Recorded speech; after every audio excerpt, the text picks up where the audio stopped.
Bonjour et bienvenue sur le tutoriel du Attaque ton masque. C'est un masque qui est né de la collaboration entre le groupe Facebook Masque Attaque, les couturières solidaires et le blog Axe & Co dont je suis l'auteur. Donc ce masque, c'est un masque de type coque sans couture sagittale, c'est-à-dire sans couture centrale. Pour ce masque, il vous faudra bien sûr le patron imprimé à taille réelle. Il vous faudra du tissu 100% coton pour les 3 couches. Pour chaque couche, il vous faut à peu près un coupon de 30 cm par 25. Donc, on va découper 3 couches, la couche extérieure, la couche intermédiaire et la couche intérieure, celle qui est au plus près de votre bouche. Il vous faudra aussi de l'élastique ou des liens ou du biais. Alors pour les liens, il vous faudra 1,40 m si vous faites un lien unique ou 2 liens de 70 cm. Il vous faudra des pinces dans l'idéal, sinon des aiguilles.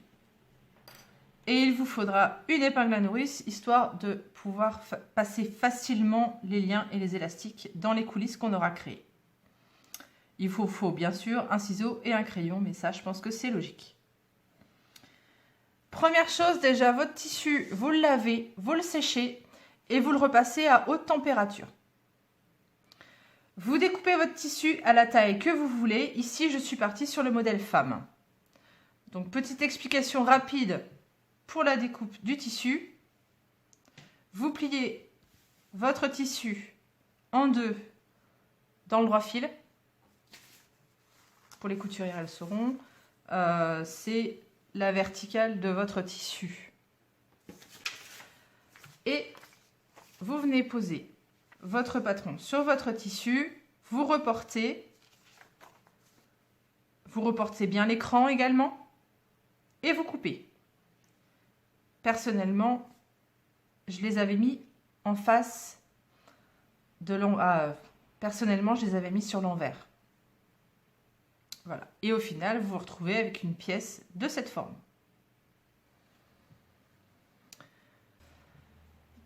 Pour la première étape de l'assemblage de ce masque, on va venir juxtaposer la face interne avec la face intermédiaire. Et ensuite, on va faire une couture à 3 mm sur le pourtour de toute la pièce. On va venir fixer tout simplement la face interne avec la face intermédiaire. J'ai assemblé la face interne et la face intermédiaire ensemble. Et maintenant, on va se retrouver avec 2 pièces. La pièce A et la pièce B. Face extérieure, face intérieure.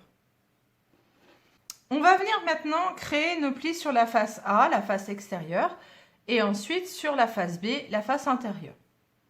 Pour créer nos plis, on va juxtaposer nos crans. Le pli vers l'intérieur. Et on va venir le faire revenir vers le haut. Et on le bloque avec une pince. Je vous remonte pour le deuxième.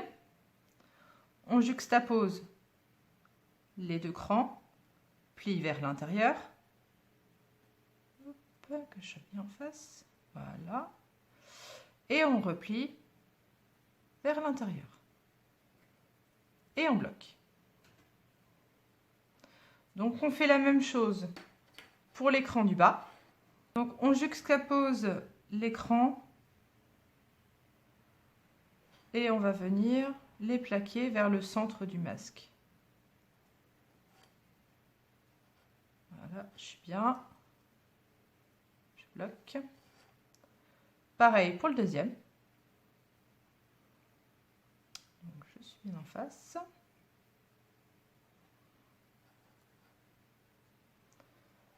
Et je plaque vers le centre. Une fois qu'on a bloqué nos plis, on va venir faire une couture à 2-3 mm pour les fixer définitivement. Et voilà. J'ai fixé l'écran Comme vous voyez, on a donc 2 plis sur la hauteur du masque et 2 plis au niveau du menton en fait. On va venir faire la même chose sur la face B, la face interne. Pour cela, vous prenez votre pièce B, la pièce de la face interne, et vous allez la mettre face envers vers vous. Voilà. Et vous allez faire les plis de la même manière que pour la face A. C'est-à-dire, on rapproche l'écran et on replie vers le haut. Je viens les bloquer. Même chose de l'autre côté.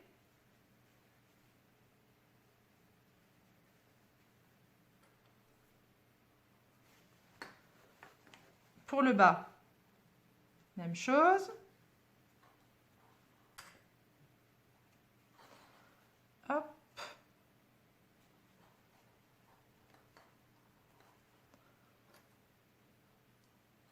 Voilà. Et on va venir fixer nos plis. Et du coup, on va créer le creux. J'ai fixé mes plis. Et maintenant, on va passer à l'assemblage final. Vous voyez, c'était relativement simple. Donc pour cela, vous allez venir placer vos 2 pièces, la face A et la face B, endroit contre endroit. Vous mettez bien vos plis en face. Vous venez bloquer avec des pinces en haut et en bas. Et on va venir faire une ligne de couture à 7 mm du bord, en haut et en bas. Donc là, je fais bien coïncider mes plis.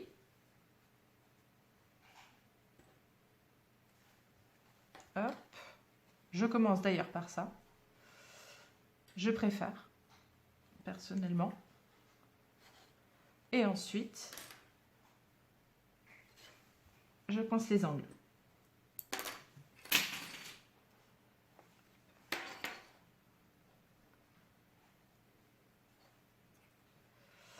Et je vais venir faire ma ligne de couture.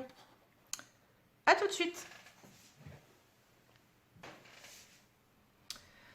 Donc j'ai fait ma ligne de piqûre, j'ai assemblé à 7 mm du bord en haut et à 7 mm du bas. Vous voyez. Et maintenant, je vais venir dégarnir. Alors, dégarnir, c'est réduire la marge de couture et on va la réduire au niveau du nez. Et ensuite, on va venir cranter des ovales. Ici, ici, et puis le bas. Ça va aider au retournement à bien placer votre tissu. Donc, pour cela, mon ciseau, et je vais venir enlever du tissu en laissant 2-3 mm sur le bord de la couture. Hop. Et maintenant, je vais cranter. Attention à ne pas couper votre ligne de coupure. Maintenant qu'on a dégarni et qu'on a cranté, on va retourner notre pièce par les ouvertures qu'on a laissées. Donc, on retourne. Hop.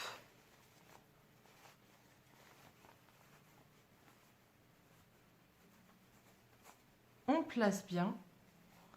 Hop. Voilà, on essaie de placer au mieux les coutures. Vous voyez nos plis. Donc, on essaye de le mettre au mieux. Et on va faire rouler sous les doigts, comme ceci, pour vraiment pouvoir placer au mieux. Hop. Notre couture. Moi, je le fais sur le pourtour, ce qui fait qu'on est vraiment pile poil en face. Vous voyez, hop, on a une couture qui se définit bien. Et on va faire pareil en bas, légèrement. Hop.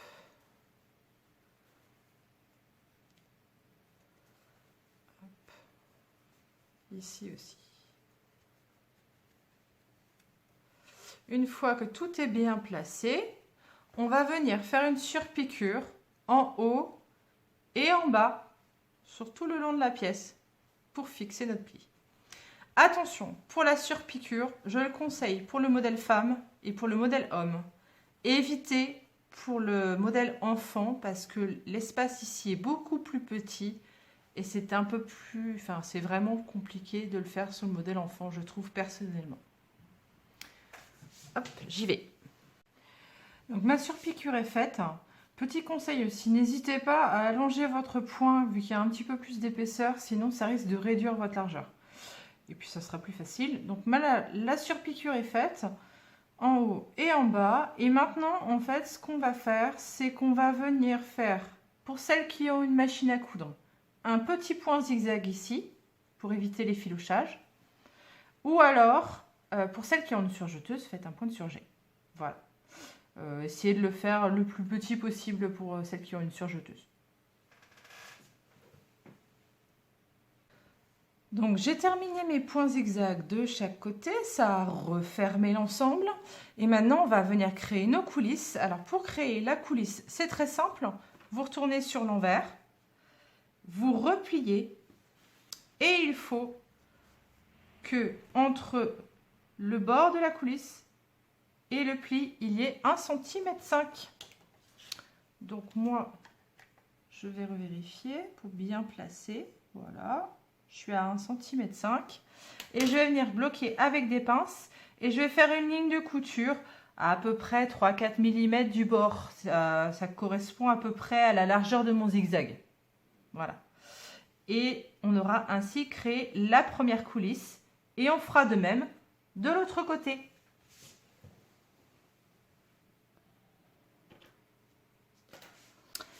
Alors, j'ai fixé mes coulisses en faisant un point droit et il va juste nous rester à mettre soit le lien unique, soit les deux liens, soit l'élastique. Donc si vous mettez l'élastique ou le lien unique, vous allez commencer par enfiler par le coin haut, vous redescendez, vous remontez par le bas pour ressortir par l'autre extrémité haute. Donc ça fera que au final, le masque, vous l'enfilez par la tête et vous le nouez sur le sommet du crâne. Et pour les deux liens, vous passez un lien dans chaque coulisse. Alors je vais vous montrer rapidement comment on installe le lien unique, même principe pour le reste. Vous allez passer hop, votre épingle à nourrice. Donc on a dit qu'on commençait par le haut. Donc on le passe à l'intérieur, vous voyez. Donc en général, c'est le démarrage qui est un peu plus compliqué parce qu'on a la petite surépaisseur. Hop. Hop.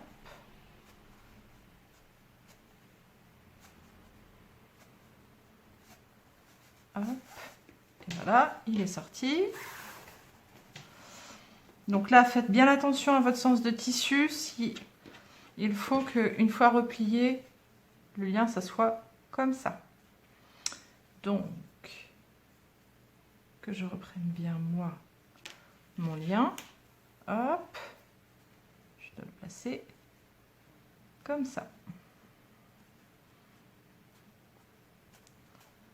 Hop.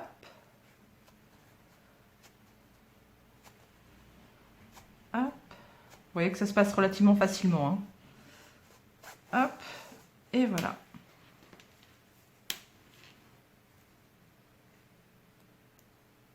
J'enlève mon épingle à nourrice.